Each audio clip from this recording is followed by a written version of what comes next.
এবার আওয়ামী লীগের কোন প্রতীক নাই, তাদের দায়িত্ব, ইমানি দায়িত্ব আমাকে ভোট দেওয়া। আওয়ামী লীগ কিন্তু নিষিদ্ধ হয় নাই, আওয়ামী লীগ আছে, থাকবে, তারা তাদের রাজনীতি করবে।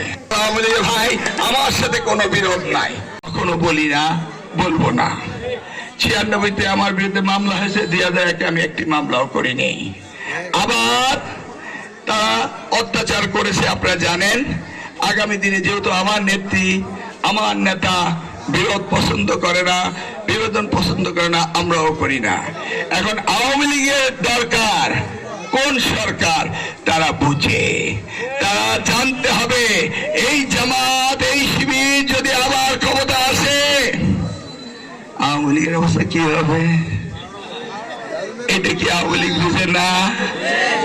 আমরা চাই এবার আওয়ামী লীগের কোন প্রতীক নাই, অতএব তারা জানে মিলন উন্নয়ন করবে, অতএব তাদের দায়িত্ব, ইমানি দায়িত্ব আমাকে ভোট দেওয়া।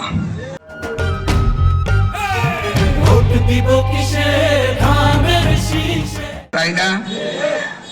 আওয়ামী লীগ কিন্তু নিষিদ্ধ হয় নাই, আওয়ামী লীগ আছে, থাকবে, তারা তাদের রাজনীতি করবে। এবং শহীদ জিয়া বহুদলীয় গণতন্ত্র চেয়েছে, আমরাও চাই প্রতিযোগিতা। আচ্ছা বলেন, আজকে যদি আওয়ামী লীগ ইলেকশনে থাকতো তাহলে এতগুলি কথা আমি কইতাম?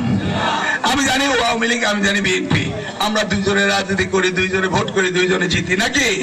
এখন কিন্তু আমরা জানি না কে জামাত কোথায় বসে আছে, কখন কি করবে। আজকে আওয়ামী লীগ থাকলে কি সারাস্তি হাজিগঞ্জ মতলবদের লোক আইতো? কালকে যে মিটিং করছে ওই মিটিং কে আওয়ামী লীগ ঢাকাতে ভাড়া করার লোক আনতো?